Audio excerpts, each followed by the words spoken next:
अस्सलाम वालेकुम स्टूडेंट, उम्मीद करती हूँ आप सब खैर आफियत से होंगे। दिस इज मी उम्मे अमान।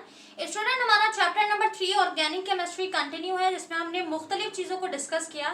आज की इस वीडियो में हम डिस्कस करेंगे ऑर्गेनिक केमिस्ट्री के सोर्सेज को, यानी जो हमारे पास ऑर्गेनिक कंपाउंड है उनके सोर्स को आज हम डिस्कस करेंगे कि हम किस तरीके से ऑर्गेनिक कंपाउंड को हासिल कर सकते हैं। सही है, तो हमारे पास हमारी बुक में लिखा है source of organic compound. There are two main source of organic compound. Student, organic compound के दो सबसे इंपॉर्टेंट और सबसे मेन सोर्सेज हैं, लिखा हुआ है नेमली लिविंग थिंग्स एंड मिनरल्स। और वो कौन से हैं? एक हमारे पास मिनरल्स है और एक हमारे पास है लिविंग थिंग। ठीक है, अब ये दोनों जो है वो मेन सोर्स है हमारे पास ऑर्गेनिक कंपाउंड को हासिल करने का। ठीक है, अब ये किस तरीके से लिखा है? The sources are described as under. अब ये सोर्सेज हमें डिस्क्राइब किए गए by the help of flow chart. अब ये फ्लो चार्ट आपकी बुक में मौजूद है, आप इसे बनाना सीखें ताकि आपको समझना आसान हो जाए। ठीक है, अब इस फ्लो चार्ट की हेल्प से हम समझते हैं कि जो सोर्सेस हैं हमारे पास, उनकी मदद से हम ऑर्गेनिक कंपाउंड को किस तरीके से हासिल करेंगे। सही है, तो लिखा हुआ यहाँ पे पहला सोर्स जो हमारे पास है लिविंग थिंग्स। इसमें हमारे पास दो किस्म के ऑर्गेनिज्म आ जाते हैं, पहला एनिमल्स, दूसरा प्लांट। प्लांट और एनिमल ये दोनों लिविंग थिंग्स हैं, लिविंग ऑर्गेनिज्म है। In living things, in living organism की बॉडी से, in living thing, in living organism की मदद से हम मुख्तलिफ ऑर्गेनिक कंपाउंड को बना सकते हैं। ठीक है, अब एनिमल्स में हमारे पास कौन कौन से आ जाते हैं? पहला हमारे पास है प्रोटीन। प्रोटीन एक जरिया है, एक सोर्स है ऑर्गेनिक कंपाउंड को लेने का। ठीक है, protein is the best source of organic compound. Protein से हम मुख्तलिफ ऑर्गेनिक कंपाउंड बना सकते हैं। उसके अलावा फैट एंड ऑयल, ऑयल्स और फैट से बना सकते हैं। अब प्रोटीन में हम किस तरीके से, हमारे पास जो एग है स्टूडेंट, एग जो है वो एक ऑर्गेनिक कंपाउंड है। Mutton, chicken, beef, fish, fish is the main source of protein, और प्रोटीन हमारे पास मेन सोर्स है किसका? ऑर्गेनिक कंपाउंड का। ठीक है, तो ये वो सारे ऑर्गेनिक कंपाउंड के सोर्सेस हैं जो हमें प्रोटीन से मिल रहे हैं, और प्रोटीन हमें कहाँ से मिल रहा है? एनिमल्स की बॉडी से मिल रहा है। ठीक है, इसके अलावा अगर हम बात करें फैट और ऑयल्स की, तो ये भी हमें एनिमल्स की बॉडी में से मिल रहा है, जैसे मिल्क, बटर और चीज। मिल्क हम लेते हैं किससे? एनिमल्स की बॉडी से, फिर उससे बटर बनाते हैं, मुख्तलिफ चीजें बनाते हैं। तो ये हमारे पास जो बेसिकली एनिमल्स हैं वो बेस्ट सोर्स है, इंपॉर्टेंट सोर्स है किसका? ऑर्गेनिक कंपाउंड का। ठीक है, अब अगर हम बात करें प्लांट्स की, तो प्लांट किस तरीके से ऑर्गेनिक कंपाउंड को बनाएगी? तो यहाँ हमारे पास लिखा है कार्बोहाइड्रेट, प्रोटीन्स, वाइटामिन्स और ऑयल। ठीक है, वाइटामिन्स और विटामिन्स आप चेक कर सकते हैं प्रोनाउंसिएशन। अच्छा, अब यहाँ पर हमारे पास जो प्लांट्स है ये भी हमें प्रोटीन प्रोवाइड कर रही है और एनिमल भी प्रोवाइड कर रहा है।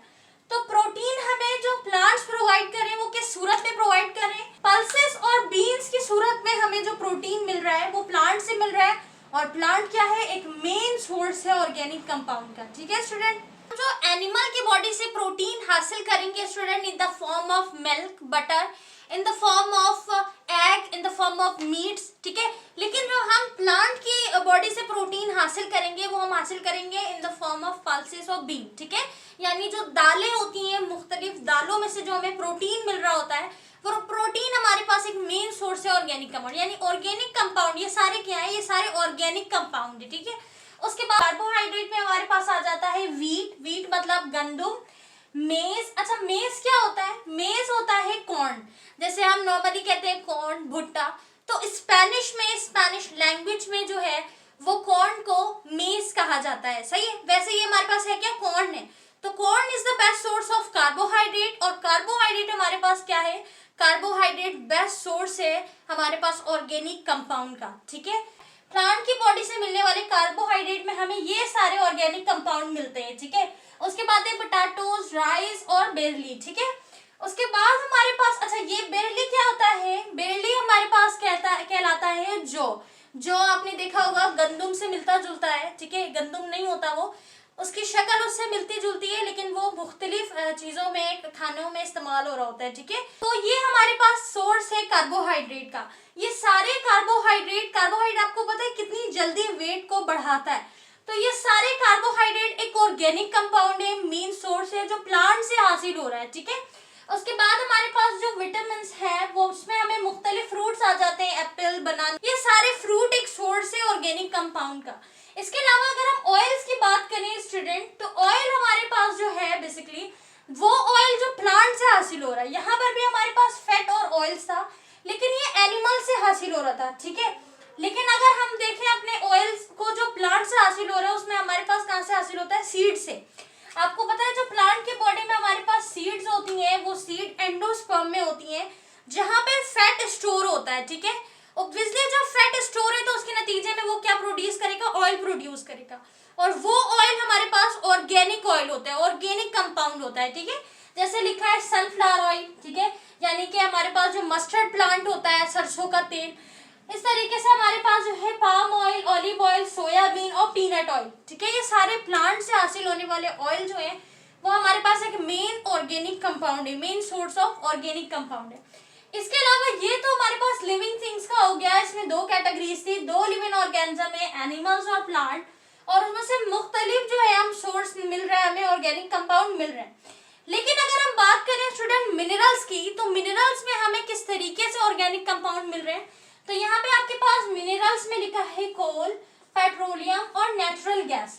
नेचुरल गैस, पेट्रोलियम और कोल हमारे पास एक ऑर्गेनिक कंपाउंड है, क्योंकि ये तीनों जो हमारे पास है, ये तीनों चीजें किससे बनती है?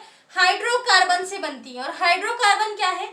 हाइड्रोकार्बन हमारे पास ऑर्गेनिक कंपाउंड है, ऑर्गेनिक एलिमेंट से, सही है। तो ये हमारे पास एक ओवरव्यू हो गया ऑर्गेनिक कंपाउंड के मेन रिसोर्सेज का। ऑर्गेनिक कंपाउंड का दो ही मेन रिसोर्स है स्टूडेंट, एक हमारे पास लिविंग थिंग्स है, एक हमारे पास है मिनरल्स में हमारे पास तीन चीजें हैं, कोयल, पेट्रोलियम और नेचुरल गैस। थिंग में हमारे पास आ जाता है एनिमल्स और प्लांट, और एनिमल्स से और प्लांट से हम मुख्तलिफ ऑर्गेनिक कंपाउंड हासिल कर रहे होते हैं, सही है। अब ये तो हमने चार्ट की मदद से समझ लिया, अब हम इसको थ्योरी की मदद से समझते हैं। आपकी बुक में जो है पेज नंबर 40 में ये टॉपिक दिया हुआ है, ये टॉपिक चैप्टर नंबर 3 का है, topic number 3.2 source of organic compound. इसमें हमारे पास जो पहली हेडिंग लिखी है वो लिखी है कोल की, और कोल हमारे पास कहाँ से हासिल हो रहा है? मिनरल से हासिल हो रहा है, ठीक है। अब कोल के बारे में लिखा है, हम थोड़ा बहुत डिस्कस करते हैं। कोल के बारे में ये लिखा है, it is made up of variety of hydrocarbon. अच्छा, यहाँ पर जो हाइड्रोकार्बन इस्तेमाल हुआ है वो एक किस्म का नहीं है, बल्कि वैरायटी ऑफ हाइड्रोकार्बन यहाँ पे इस्तेमाल हुए जो कि कोल को बना रहे हैं, सही है। उसके अलावा यहाँ पे लिखा है कि ये it is an important source of solid fossil fuels. हमारे पास जो कोल है इसका काम क्या है? कोल एक सॉलिड फॉसिल फ्यूल है, ये वो फ्यूल है जो बीनीथ ऑफ द अर्थ से निकाला जाता है और मुख्तलिफ तरीके से इस्तेमाल किया जाता है, ठीक है। उसके बाद लिखा है कि it can be found at various depth beneath the earth surface. अब इसके लिए मुख्तलिफ मशीनें इस्तेमाल की जाती हैं, आपने साइंस के टॉपिक में इसे पढ़ा होगा कि हमारे पास मुख्तलिफ प्रोसीजर के जरिए जो है वो बिल्कुल बीनीथ, बिल्कुल डेप्थ ऑफ द अर्थ से इस फ्यूल को जो है वो निकाला जाता है। अदरवाइज इसको हासिल करने का नॉर्मली जब हम वुड को बर्न करते हैं, लकड़ियों को जलाते हैं, तो उसके नतीजे में भी हमें कोल मिलता है, ठीक है। लेकिन वो कोल जिसे हम एज अ फ्यूल इस्तेमाल करते हैं वो हमें कहाँ से मिलता है? बिल्कुल डेप्थ ऑफ द अर्थ से मिलता है, ठीक है। जमीन के अंदर जो है वो बहुत गहराई में जाते हैं साइंटिस्ट जो होते हैं, मुख्तलिफ मशीनों के जरिए फिर वहां से इस कोल को और फ्यूल को हासिल करते हैं और उसको मुख्तलिफ तरीके से इस्तेमाल करते हैं, सही है। उसके बाद हमारे पास लिखा है स्टूडेंट कि ये कोल जो है ये फॉर्म्ड होते हैं इन अ वैरायटी ऑफ वेज, मुख्तलिफ वैरायटी, मुख्तलिफ तरीकों से ये बनते हैं। पास स्टूडेंट वो 500 मिलियंस अगो पहले जो है वो डेवलप किया जा चुका है। ऐसा नहीं है कि इसे अभी किया है, ये बहुत 500 मिलियंस अगो जो है मालूम किया जा चुका है किस तरह फाइंड करना है, डेवलप्ड इसे उस टाइम किया जा चुका था और अभी हम इसे मुख्तलिफ तरीकों से इस्तेमाल कर रहे हैं, सही है। पास जो दूसरा कंपाउंड है मिनरल्स का वो है पेट्रोलियम। पेट्रोलियम के बारे में लिखा है कि पेट्रोलियम एक थिक, डार्क, ब्राउनिश और ग्रीनिश ब्लैक कलर का कंपाउंड है, कंपोनेंट है, एक लिक्विड है। पेट्रोलियम जो होता है स्टूडेंट वो किस तरीके का होता है? वो मिक्सचर होता है सॉल्ट, लिक्विड और गैस का, ठीक है। उसकी कोई एक स्टेट नहीं होती है बल्कि तीनों स्टेट का मिक्सचर हमारे पास जो होता है वो पेट्रोलियम होता है, ठीक है। गैस और सॉलिड और लिक्विड तीनों स्टेट इसके अंदर पाई जाती है। इसके अलावा हमारे पास जो पेट्रोलियम है ये पेट्रोलियम गैसियस हाइड्रोकार्बन के साथ जो है मिलके बनता है और इसमें मुख्तलिफ वाटर और सॉल्ट साथ ही अर्थ के कुछ पार्टिकल्स भी मौजूद होते हैं, सही है। ऑर्गेनिक कंपाउंड ये जो है हमारे पास ये मोस्टली ड्राइव होता है पेट्रोलियम से। जितने भी ऑर्गेनिक कंपाउंड है ज्यादातर ऑर्गेनिक कंपाउंड हमारे पास पेट्रोलियम से ही ड्राइव होते हैं, ठीक है। उसके बाद लिखा है कि it is made up of a variety of substance. ये सिर्फ एक नहीं बल्कि मुख्तलिफ वैरायटी ऑफ सब्सटेंस से बना होता है, लेकिन इसमें जो मेजॉरिटी चीजें हैं, जो ज्यादा अमाउंट में चीजें हैं, दैट इज हाइड्रोकार्बन, इसीलिए हम इसे ऑर्गेनिक कंपाउंड कह रहे हैं। ठीक है, पेट्रोलियम को हम ऑर्गेनिक कंपाउंड क्यों कह रहे हैं? पेट्रोलियम को ऑर्गेनिक कंपाउंड इस वजह कर कह रहे हैं कि इसमें वैसे तो वैरायटी ऑफ सब्सटेंस मिलके ये बना है, लेकिन ज्यादा अमाउंट इसमें किसकी है? हाइड्रोकार्बन की है। और हाइड्रोकार्बन हमारे पास वो एलिमेंट्स हैं जो ऑर्गेनिक कंपाउंड को बनाते हैं। ठीक है, इसलिए पेट्रोलियम को हम हाइड्रोकार्बन कहते हैं। उसके अलावा इसके बारे में मजीद चीजें लिखी हैं कि ये कहाँ कहाँ पर इस्तेमाल हो रहा है। उसके बाद हमारे पास नेचुरल गैस। नेचुरल गैस हमारे पास मिनरल्स का जो है, मिनरल से हासिल हो रहा है ऑर्गेनिक कंपाउंड। नेचुरल गैस में लिखा है स्टूडेंट कि it is a mixture of hydrocarbon. Natural gas mixture है हाइड्रोकार्बन का with low molecular weight. Natural gas का जो मॉलिक्यूलर वेट होता है वो बहुत ही लो होता है। ठीक है, उसके बाद लिखा है methane together with other gases such as ethane, propane and butane. अब हमारे पास मुख्तलिफ गैसेस जो इंडस्ट्रीज में इस्तेमाल हो रही हैं और मुख्तलिफ गैसेस जो हाउस होल्ड में इस्तेमाल हो रही हैं, वो सारे हमारे पास नेचुरल गैस है और ऑर्गेनिक कंपाउंड है। ठीक है, उसके बाद हमारे पास प्लांट्स का लिखा हुआ है, और यहाँ पर हमारे पास इन द लास्ट जो चीज लिखी है that is synthesise in laboratory.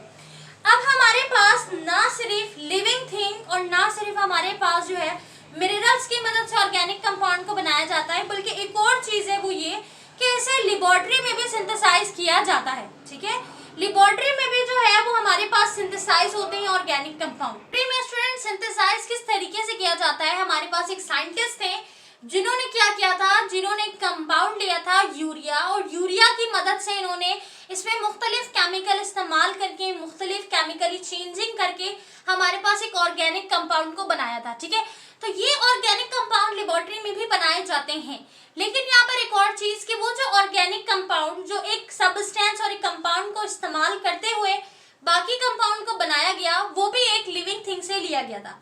Urea, uric acid, जो यूरिन है, ये लिविंग बॉडी से ही लिया गया है।